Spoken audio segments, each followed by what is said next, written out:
মিয়ানমারে কিছুতেই থামছে না জান্তা বাহিনীর দমন-পীড়ন। সম্প্রতি দেশটির হপাকান্তে সামরিক জান্তার গোলাবর্ষণে হতাহত হন বেশ কয়েকজন। ধ্বংস হয়েছে বহু ঘরবাড়ি ও শিক্ষা প্রতিষ্ঠান।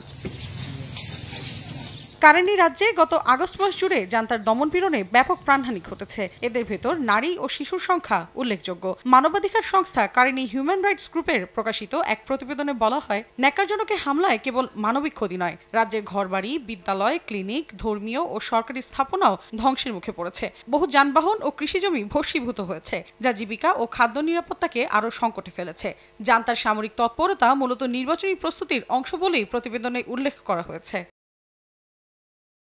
এদিকে মাত্র ৫ বছরে গণমাধ্যমের স্বাধীনতা নেমে এসেছে অর্ধ শতাব্দীর সর্বনিম্ন পর্যায়ে। স্টকহোম ভিত্তিক international institute for democracy and electoral assistance (IDE) এর সবশেষ রিপোর্টে উঠে এসেছে ভয়াবহ এই চিত্র। এতে বলা হয়, আফগানিস্তান, বুর্কিনা ফাসো আর মিয়ানমারের মতো দেশগুলো যেগুলো আগেই তলানিতে ছিল, তাদের পতন ঘটেছে আরও তীব্রভাবে। বিশেষজ্ঞরা বলছেন, গণতন্ত্র টিকিয়ে রাখতে হলে গণমাধ্যমকে বাঁচাতে হবে। কিন্তু ভয়াবহ এ ধসের পর গণমাধ্যম আবারও মুক্তি পাবে কিনা সে বিষয়ে আশঙ্কা সবার।